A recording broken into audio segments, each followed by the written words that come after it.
श्री शनिवज्रपंजर कवचम ध्यानम।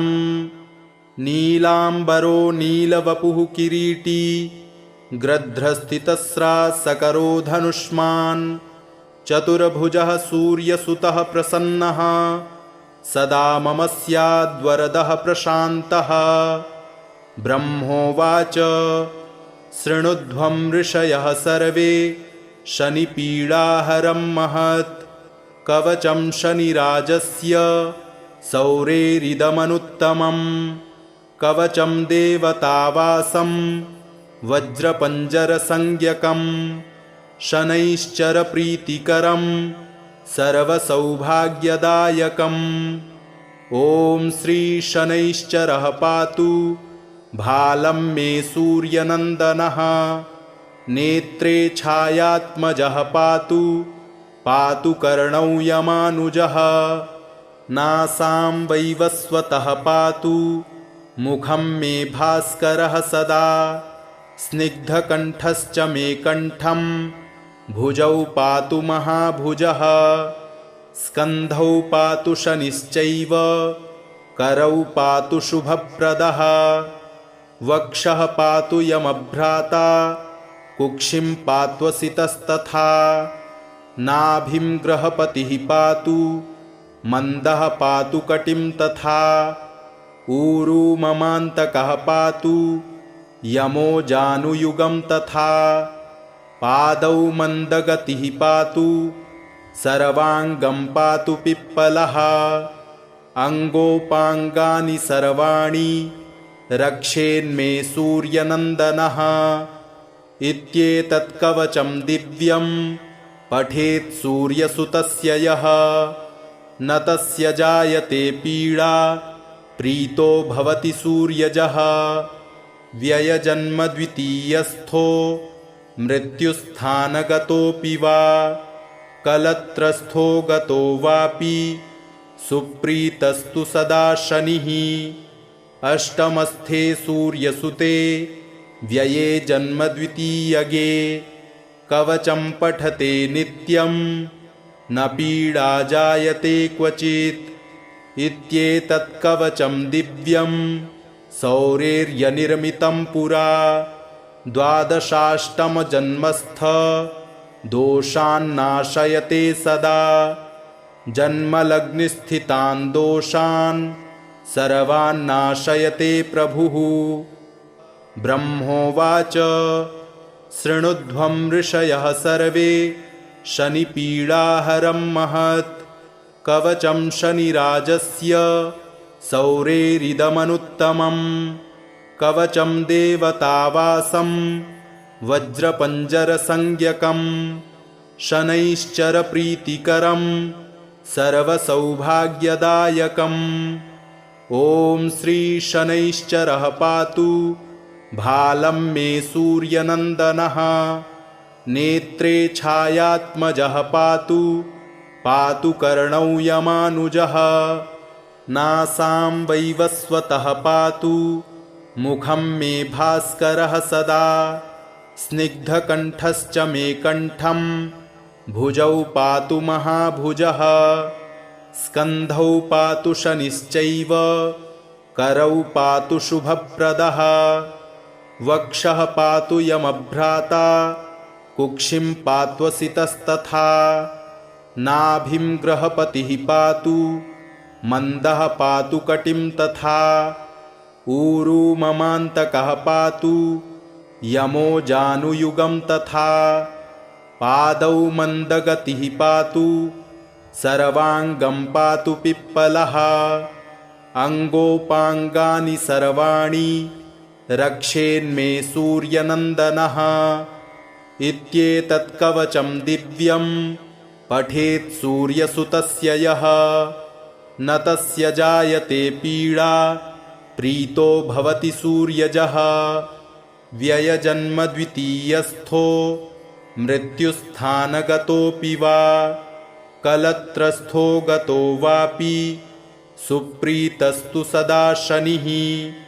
अष्टमस्थे सूर्यसुते व्यये जन्मद्वितीयगे कवचं पठते नित्यं न पीडा जायते क्वचित् इत्येतत् कवचं दिव्यं सौरेर्यनिर्मितं पुरा द्वादशाष्टमजन्मस्थ दोषान्नाशयते सदा जन्मलग्निस्थितान् दोषान् सर्वान्नाशयते प्रभुः।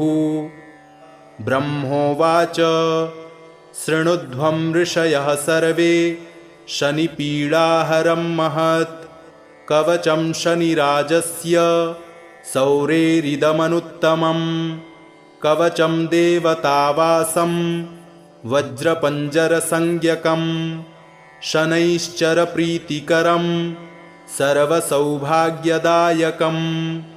ॐ श्री शनैश्चरः पातु भालं मे सूर्यनन्दनः नेत्रे छायात्मजः पातु पातु कर्णौ यमानुजः नासां वैवस्वतः पातु मुखं मे भास्करः सदा स्निग्धकण्ठश्च मे कण्ठं भुजौ पातु महाभुजः स्कन्धौ पातु शनिश्चैव करौ पातु शुभप्रदः वक्षः पातु यमभ्राता कुक्षिं पात्वसितस्तथा नाभिं ग्रहपतिः पातु मन्दः पातु कटिं तथा ऊरू ममान्तकः पातु यमो जानुयुगं तथा पादौ मन्दगतिः पातु सर्वाङ्गं पातु पिप्पलः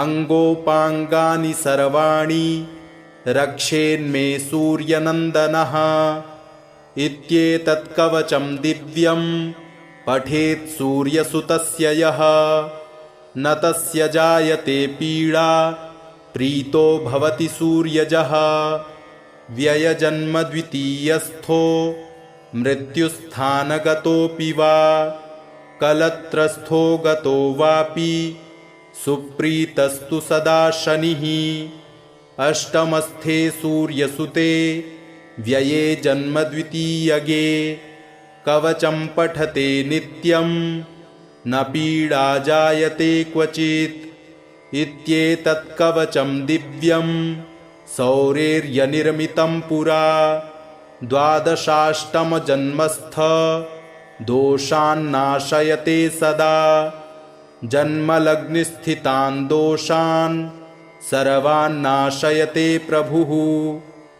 ब्रह्मोवाच शृणुध्वं ऋषयः सर्वे शनिपीडाहरं महत् कवचं शनिराजस्य सौरेरिदमनुत्तमम् कवचं देवतावासं वज्रपञ्जरसंज्ञकम् शनैश्चरप्रीतिकरं सर्वसौभाग्यदायकम्। ॐ श्री शनैश्चरः पातु भालं मे सूर्यनन्दनः नेत्रे छायात्मजः पातु पातु कर्णौ यमानुजः नासां वैवस्वतः पातु मुखं मे भास्करः सदा स्निग्धकण्ठश्च मे कण्ठं भुजौ पातु महाभुजः स्कन्धौ पातु शनिश्चैव करौ पातु शुभप्रदः वक्षः पातु यमभ्राता कुक्षिं पात्वसितस्तथा नाभिं ग्रहपतिः पातु मन्दः पातु कटिं तथा ऊरू ममान्तकः पातु यमो जानुयुगं तथा पादौ मन्दगतिः पातु सर्वाङ्गं पातु पिप्पलः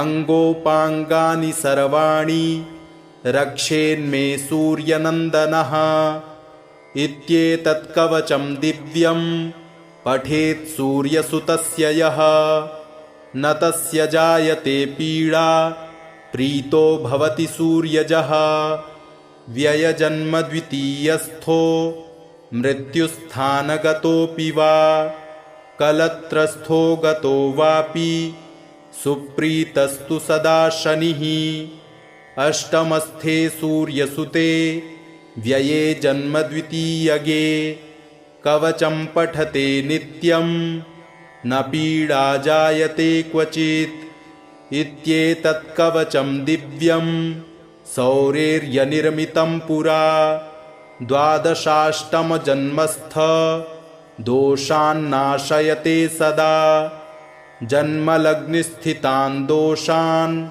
सर्वान्नाशयते प्रभुः।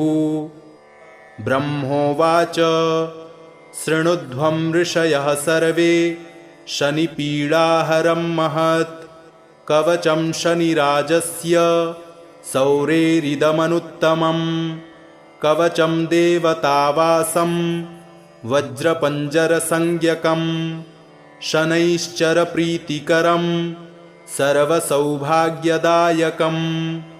ॐ श्री शनैश्चरः पातु भालं मे सूर्यनन्दनः नेत्रे छायात्मजः पातु पातु कर्णौ यमानुजः नासां वैवस्वतः पातु मुखं मे भास्करः सदा स्निग्धकण्ठश्च मे कण्ठं भुजौ पातु महाभुजः स्कन्धौ पातु शनिश्चैव करौ पातु शुभप्रदः वक्षः पातु यमभ्राता कुक्षिं पात्वसितस्तथा नाभिं ग्रहपतिः पातु मन्दः पातु कटिं तथा ऊरू ममान्तकः पातु यमो जानुयुगं तथा पादौ मन्दगतिः पातु सर्वाङ्गं पातु पिप्पलः अङ्गोपाङ्गानि सर्वाणि रक्षेन्मे सूर्यनन्दनः इत्येतत् कवचं दिव्यं पठेत् सूर्यसुतस्य यः न तस्य जायते पीडा प्रीतो भवति सूर्यजः व्ययजन्मद्वितीयस्थो मृत्युस्थानगतोऽपि वा कलत्रस्थो गतो वापि सुप्रीतस्तु सदा शनिः अष्टमस्थे सूर्यसुते व्यये जन्मद्वितीयगे कवचं पठते नित्यं न पीडा जायते क्वचित् इत्येतत् कवचं दिव्यं सौरेर्यनिर्मितं पुरा द्वादशाष्टमजन्मस्थ दोषान्नाशयते सदा जन्मलग्निस्थितान् दोषान् सर्वान्नाशयते प्रभुः। ब्रह्मोवाच शृणुध्वं ऋषयः सर्वे शनिपीडाहरं महत् कवचं शनिराजस्य सौरेरिदमनुत्तमं कवचं देवतावासं वज्रपञ्जरसंज्ञकं शनैश्चरप्रीतिकरं सर्वसौभाग्यदायकम्।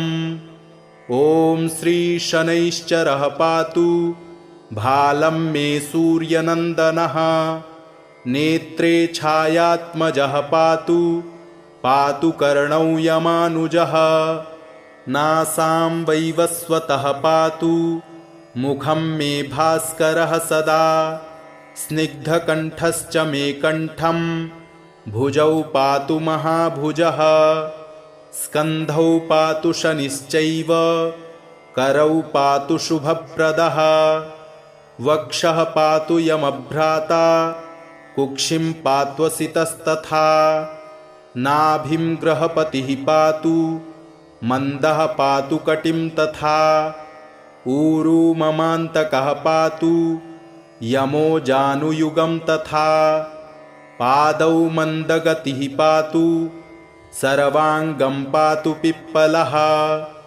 अङ्गोपाङ्गानि सर्वाणि रक्षेन्मे सूर्यनन्दनः इत्येतत् कवचं दिव्यं पठेत् सूर्यसुतस्य यः न तस्य जायते पीडा प्रीतो भवति सूर्यजः व्ययजन्मद्वितीयस्थो मृत्युस्थानगतोऽपि वा कलत्रस्थो गतो वापि सुप्रीतस्तु सदा शनिः अष्टमस्थे सूर्यसुते व्यये जन्म द्वितीयगे कवचं पठते नित्यं न पीडा जायते क्वचित् इत्येतत् कवचं दिव्यं सौरेर्यनिर्मितं पुरा द्वादशाष्टमजन्मस्थ दोषान्नाशयते सदा जन्मलग्निस्थितान् दोषान्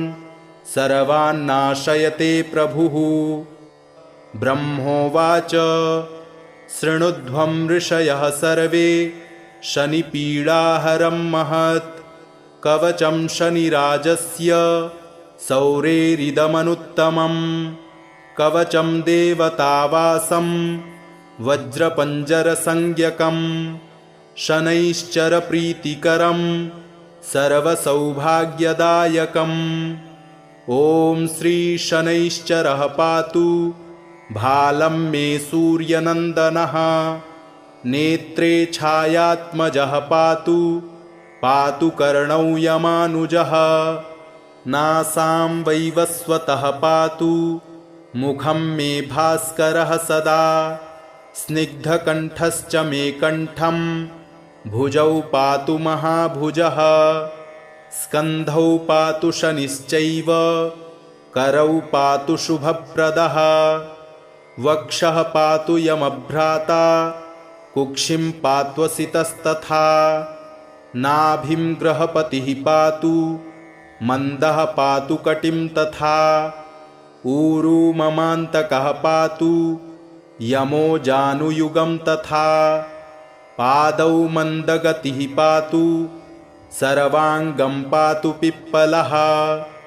अङ्गोपाङ्गानि सर्वाणि रक्षेन्मे सूर्यनन्दनः इत्येतत् कवचं दिव्यं पठेत् सूर्यसुतस्य यः न तस्य जायते पीडा प्रीतो भवति सूर्यजः व्ययजन्म द्वितीयस्थो मृत्युस्थानगतोऽपि वा कलत्रस्थो गतो वापि सुप्रीतस्तु सदा शनिः अष्टमस्थे सूर्यसुते व्यये जन्म द्वितीयगे कवचं पठते नित्यं न पीडा जायते क्वचित् इत्येतत् कवचं दिव्यं सौरेर्यनिर्मितं पुरा द्वादशाष्टमजन्मस्थ दोषान्नाशयते सदा जन्मलग्निस्थितान् दोषान्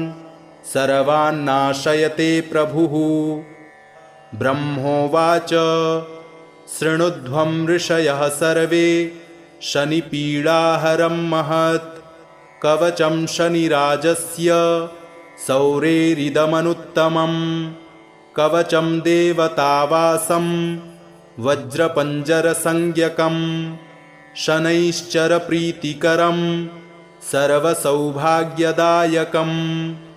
ॐ श्री शनैश्चरः पातु भालं मे सूर्यनन्दनः नेत्रे छायात्मजः पातु पातु कर्णौ यमानुजः नासां वैवस्वतः पातु मुखं मे भास्करः सदा स्निग्धकण्ठश्च मे कण्ठं भुजौ पातु महाभुजः स्कन्धौ पातु शनिश्चैव करौ पातु शुभप्रदः वक्षः पातु यमभ्राता कुक्षिं पात्वसितस्तथा नाभिं ग्रहपतिः पातु मन्दः पातु कटिं तथा ऊरू ममान्तकः पातु यमो जानुयुगं तथा पादौ मन्दगतिः पातु सर्वाङ्गं पातु पिप्पलः अङ्गोपाङ्गानि सर्वाणि रक्षेन्मे सूर्यनन्दनः इत्येतत् कवचं दिव्यं पठेत् सूर्यसुतस्य यः न तस्य जायते पीडा प्रीतो भवति सूर्यजः व्ययजन्म द्वितीयस्थो मृत्युस्थानगतोऽपि वा कलत्रस्थो गतो वापि सुप्रीतस्तु सदा शनिः अष्टमस्थे सूर्यसुते व्यये जन्म द्वितीयगे कवचं पठते नित्यं न पीडा जायते क्वचित् इत्येतत् कवचं दिव्यं सौरेर्यनिर्मितं पुरा द्वादशाष्टमजन्मस्थ दोषान्नाशयते सदा जन्मलग्निस्थितान् दोषान् सर्वान्नाशयते प्रभुः। ब्रह्मोवाच शृणुध्वं ऋषयः सर्वे शनिपीडाहरं महत् कवचं शनिराजस्य सौरेरिदमनुत्तमं कवचं देवतावासं वज्रपञ्जरसंज्ञकं शनैश्चरप्रीतिकरं सर्वसौभाग्यदायकम्। ॐ श्री शनैश्चरः पातु भालं मे सूर्यनन्दनः नेत्रे छायात्मजः पातु पातु कर्णौ यमानुजः नासां वैवस्वतः पातु मुखं मे भास्करः सदा स्निग्धकण्ठश्च मे कण्ठं भुजौ पातु महाभुजः स्कन्धौ पातु शनिश्चैव करौ पातु शुभप्रदः वक्षः पातु यमभ्राता कुक्षिं पात्वसितस्तथा नाभिं ग्रहपतिः पातु मन्दः पातु कटिं तथा ऊरू ममान्तकः पातु यमो जानुयुगं तथा पादौ मन्दगतिः पातु सर्वाङ्गं पातु पिप्पलः अङ्गोपाङ्गानि सर्वाणि रक्षेन्मे सूर्यनन्दनः इत्येतत् कवचं दिव्यं पठेत् सूर्यसुतस्य यः न तस्य जायते पीडा प्रीतो भवति सूर्यजः व्ययजन्मद्वितीयस्थो मृत्युस्थानगतोऽपि वा कलत्रस्थो गतो वापि सुप्रीतस्तु सदा शनिः अष्टमस्थे सूर्यसुते व्यये जन्मद्वितीयगे कवचं पठते नित्यं न पीडा जायते क्वचित् इत्येतत् कवचं दिव्यं सौरेर्यनिर्मितं पुरा द्वादशाष्टमजन्मस्थ दोषान्नाशयते सदा जन्मलग्निस्थितान् दोषान् सर्वान्नाशयते प्रभुः। ब्रह्मोवाच शृणुध्वं ऋषयः सर्वे शनिपीडाहरं महत् कवचं शनिराजस्य सौरेरिदमनुत्तमं कवचं देवतावासं वज्रपञ्जरसंज्ञकं शनैश्चरप्रीतिकरं सर्वसौभाग्यदायकम्। ॐ श्री शनैश्चरः पातु भालं मे सूर्यनन्दनः नेत्रे छायात्मजः पातु पातु कर्णौ यमानुजः नासां वैवस्वतः पातु मुखं मे भास्करः सदा स्निग्धकण्ठश्च मे कण्ठं भुजौ पातु महाभुजः स्कन्धौ पातु शनिश्चैव करौ पातु शुभप्रदः वक्षः पातु यमभ्राता कुक्षिं पात्वसितस्तथा नाभिं ग्रहपतिः पातु मन्दः पातु कटिं तथा ऊरू ममान्तकः पातु यमो जानुयुगं तथा पादौ मन्दगतिः पातु सर्वाङ्गं पातु पिप्पलः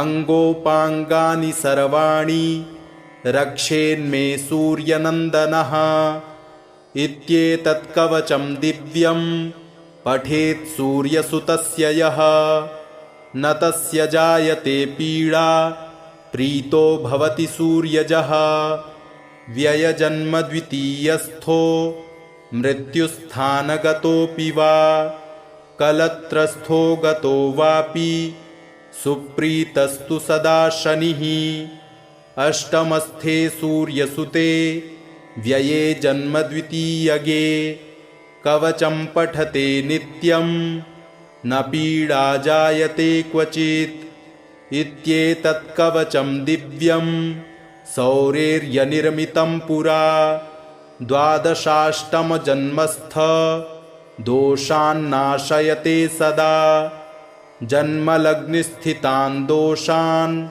सर्वान्नाशयते प्रभुः। ब्रह्मोवाच शृणुध्वं ऋषयः सर्वे शनिपीडाहरं महत् कवचं शनिराजस्य सौरेरिदमनुत्तमं कवचं देवतावासं वज्रपञ्जरसंज्ञकं शनैश्चरप्रीतिकरं सर्वसौभाग्यदायकम्।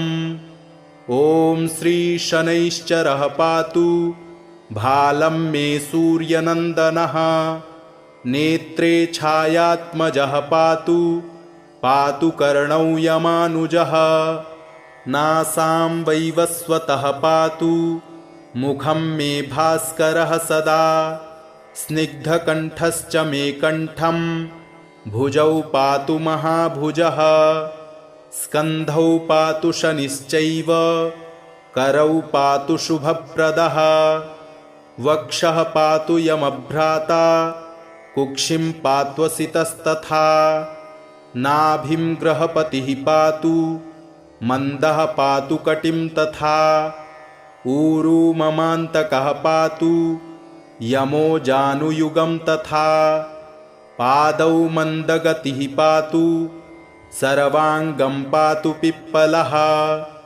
अङ्गोपाङ्गानि सर्वाणि रक्षेन्मे सूर्यनन्दनः इत्येतत् कवचं दिव्यं पठेत् सूर्यसुतस्य यः न तस्य जायते पीडा प्रीतो भवति सूर्यजः व्ययजन्मद्वितीयस्थो मृत्युस्थानगतोऽपि वा कलत्रस्थो गतो वापि सुप्रीतस्तु सदा शनिः अष्टमस्थे सूर्यसुते व्यये जन्मद्वितीयगे कवचं पठते नित्यं न पीडा जायते क्वचित् इत्येतत् कवचं दिव्यं सौरेर्यनिर्मितं पुरा द्वादशाष्टमजन्मस्थ दोषान्नाशयते सदा जन्मलग्निस्थितान् दोषान्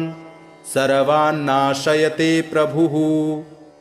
ब्रह्मोवाच शृणुध्वं ऋषयः सर्वे शनिपीडाहरं महत् कवचं शनिराजस्य सौरेरिदमनुत्तमं कवचं देवतावासं वज्रपञ्जरसंज्ञकं शनैश्चरप्रीतिकरं सर्वसौभाग्यदायकम्। ॐ श्री शनैश्चरः पातु भालं मे सूर्यनन्दनः नेत्रे छायात्मजः पातु पातु कर्णौ यमानुजः नासां वैवस्वतः पातु मुखं मे भास्करः सदा स्निग्धकण्ठश्च मे कण्ठं भुजौ पातु महाभुजः स्कन्धौ पातु शनिश्चैव करौ पातु शुभप्रदः वक्षः पातु यमभ्राता कुक्षिं पात्वसितस्तथा नाभिं ग्रहपतिः पातु मन्दः पातु कटिं तथा ऊरू ममान्तकः पातु यमो जानुयुगं तथा पादौ मन्दगतिः पातु सर्वाङ्गं पातु पिप्पलः अङ्गोपाङ्गानि सर्वाणि रक्षेन्मे सूर्यनन्दनः इत्येतत् कवचं दिव्यं पठेत् सूर्यसुतस्य यः न तस्य जायते पीडा प्रीतो भवति सूर्यजः व्ययजन्मद्वितीयस्थो मृत्युस्थानगतोऽपि वा कलत्रस्थो गतो वापि सुप्रीतस्तु सदा शनिः अष्टमस्थे सूर्यसुते व्यये जन्म द्वितीयगे कवचं पठते नित्यं न पीडा जायते क्वचित् इत्येतत् कवचं दिव्यं सौरेर्यनिर्मितं पुरा द्वादशाष्टमजन्मस्थ दोषान्नाशयते सदा जन्मलग्निस्थितान् दोषान् सर्वान्नाशयते प्रभुः।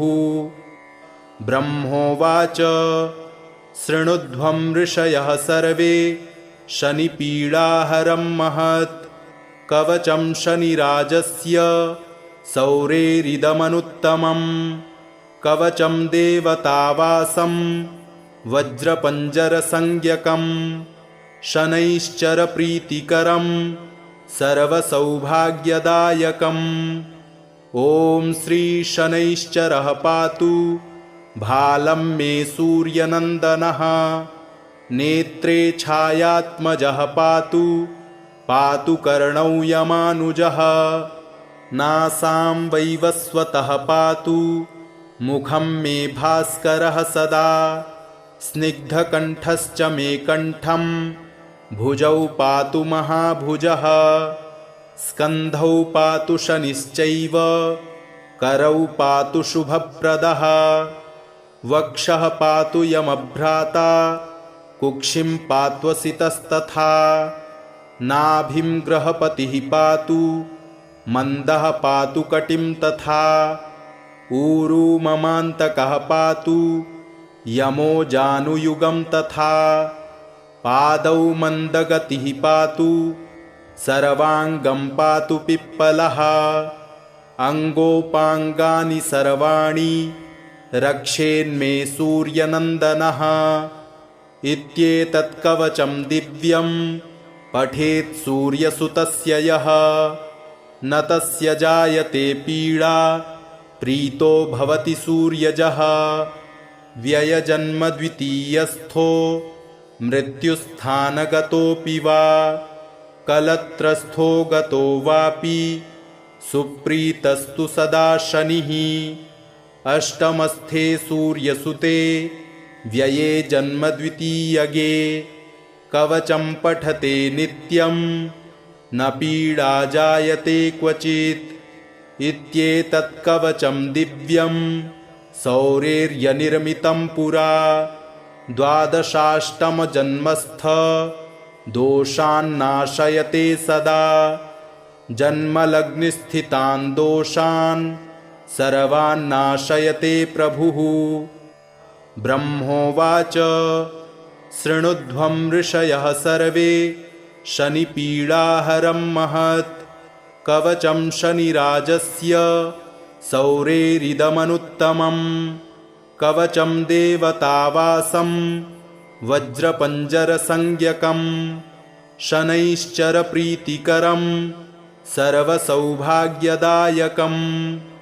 ॐ श्री शनैश्चरः पातु भालं मे सूर्यनन्दनः नेत्रे छायात्मजः पातु पातु कर्णौ यमानुजः नासां वैवस्वतः पातु मुखं मे भास्करः सदा स्निग्धकण्ठश्च मे कण्ठं भुजौ पातु महाभुजः स्कन्धौ पातु शनिश्चैव करौ पातु शुभप्रदः वक्षः पातु यमभ्राता कुक्षिं पात्वसितस्तथा नाभिं ग्रहपतिः पातु मन्दः पातु कटिं तथा ऊरू ममान्तकः पातु यमो जानुयुगं तथा पादौ मन्दगतिः पातु सर्वाङ्गं पातु पिप्पलः